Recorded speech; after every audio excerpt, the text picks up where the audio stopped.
Alhamdulillah rabbil alamin. Wassalatu wassalamu ala rasulil amin. Yau 20 daidai ga watan Ramadan.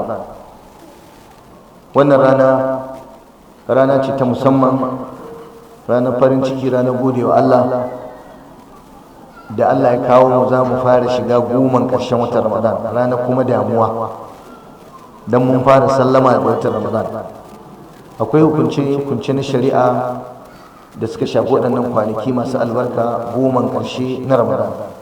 Abu na farko dai, an ce a cikin hadisi riwaya ta tabbata, annabi Muhammad sallallahu alaihi wasallama, hadisin Bukhari, hadisin Muslim, Abu Dawud da Tirmidhi da Sahih Ibn Majah, wanda Allah yana ƙara himma, ya shahidu, yana yin ibada a cikin waɗannan kwanakin goman ƙarshe sama da ibadar da yake yi a jiya da shekaran jiya da farkon Ramadan.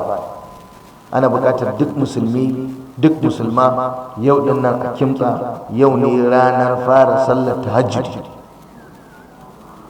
Kuma waɗannan kwanakin wato kwanakin ban kwana ne ga Ramadan.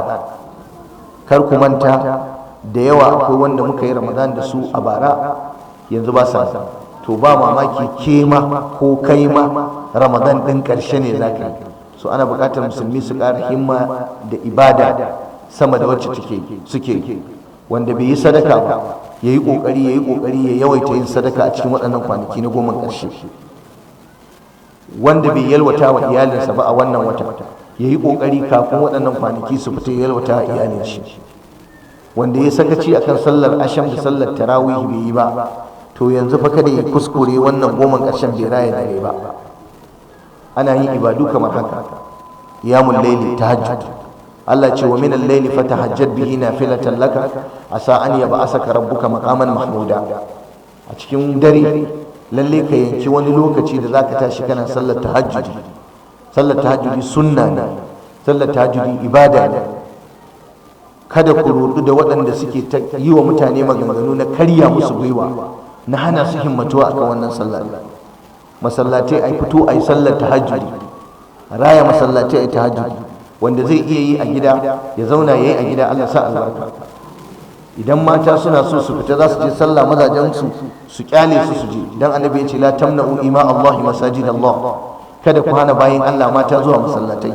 Alhaji idan kai ba za ka samu zuwa ba, ka bar matarka ta je ta yi sallah, ta yi addu'a. Da 'yan mata da yara da dattawa da tsofaffi a tashi a yi sallah. Mafi rinjayen daren nan a raya shi, a ta sallah tun karfe 12:30 ko karfe 1 a yi ta bugawa har lokacin sahur. A yi sahur sannan kuma a zo masallaci a yi sallah da asuba, sannan kuma a yi bacci da safe a huta. Wannan dare ana so a raya shi.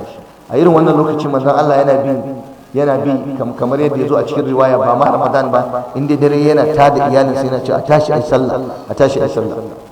Da haka sallar tahajjud din nan ibada ne, kuma sunna ce mai ƙarfin gaske da ya kamata mu raya waɗannan kwanaki a ciki. Akwai itikafi, waɗanda Allah ya ba su dama suke da lokaci su je su shiga su yi itikafi. Wa antum aakifuna fil masajidi, Qur'ani yayi bayani akan itikafi. Masallatan da yake akwai na mata, wurin mata ku nemi izinin mazajen ku, wanda ba ku da shagulgula da yawa a gidaje, ko kuna da masu aiki, ku je ku shiga itikafi. Ko mutum ya je shiga itikafi da shi da iyalinsa, wannan addini ne, wannan ibada ne.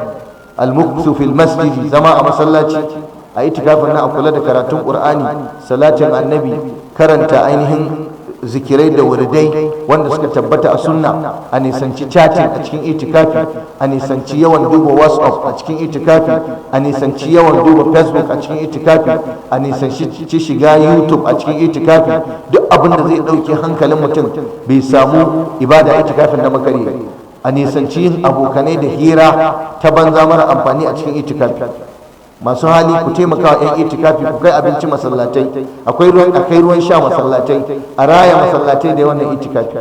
Ku kyale mutane su yi itikafi, hukumomi ku bar mutane musulmi su yi itikafi, su bauta wa Allah. Ku ba su dama su je su yi itikafi, su yi addu'a wa ƙasa. Najeriya tana buƙatar addu'a, a gaya wa 'yan itikafi su yi addu'a, su roƙi Allah, Allah ya ba mu zaman lafiya, ba wai a hana su je su yi itikafi ba. Wuri ne na addu'a, wuri ne na roƙon Allah, wuri ne na kusantar Ubangiji. babu mamaki ku ga Allah ya karba mana ya biya mana bukatunmu da damuwa da tashin hankali da bakin ciki da muke ciki a wannan ƙasa da tsoro da muke ciki a wannan ƙasa ta albarkar yin addu'o'i din nan a lokacin itikaf. Limamai ku ta karanta mutane Qur'ani a cikin sallolin tahajjudi, a yi Qur'ani a karanta shi da kyau da kyakkyawan sauti. Mutane ku ta sauke Qur'ani a cikin itikafin ku riƙe alƙur'ani ya zama abokin hirar ku a cikin waɗannan kwanaki na goman ƙarshe. Sannan kuma a shiri na musamman ga waɗannan goman ƙarshe.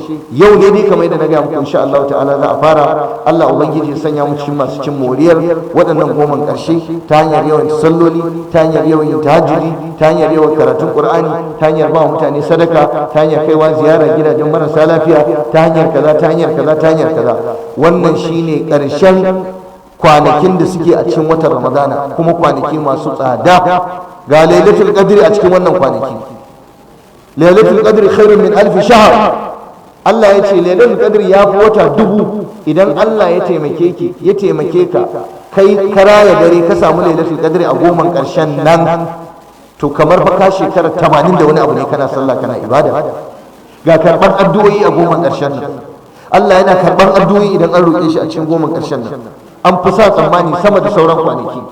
Da haka ku tashi ku nemi Lailatul Qadri a 21, 23, 24, 25, 27, 29. Annabi ya ce ku nemi Lailatul Qadri a cikin wannan kwanaki. Kai duk wanda ya tashi ya sallar dare gaba daya kwanaki goma nan tabbas ya dace da daren Lailatul Qadri. To anan sai ku yi addu'a wa kawukanku, ku yi addu'a wa iyayenku, ku yi addu'a wa kasuwancinku, ku yi addu'a wa kasarku, ku yi addu'a wa ƴaƴanku, ku yi addu'a wa zuriyarku, ku yi addu'a wa rayuwarku, ku yi addu'a Allah inganta muku lafiyarku, ku yi addu'a Allah kyautata muku dukkan abin da zai baku na duniya da lahira ga baki daya. Waɗannan kwanakin albarka ne, kwanakin alheri ne, kada mu sakaci da su. Ya ubangiji ka datar da mu, ka samu cikin masu amfanuwa da waɗannan kwanakin. Allah ka samu cikin masu sallah a cikin wannan kwanaki, ka azurta mu yin tahajjudi, ka azurta mu da yin sallar dare, ka azurta mu da raya dare, ka azurta mu da yin itikafi. Ubangiji kuma idan mun yi ka karba, Allah ka ba mu lafiya da zaman lafiya a wannan ƙasa tamu, ka kiyaye mu da kiyayewarka, ka tsare mu da tsarewarka. Allah ka sa mu yan aljanna ne, Allah ka sa mu yan aljanna ne, Allah ka ba mu gidan aljanna, Allah ka yi mana abuwa, Allah ka rangwanta mana, Allah ka sa mu cika da imani.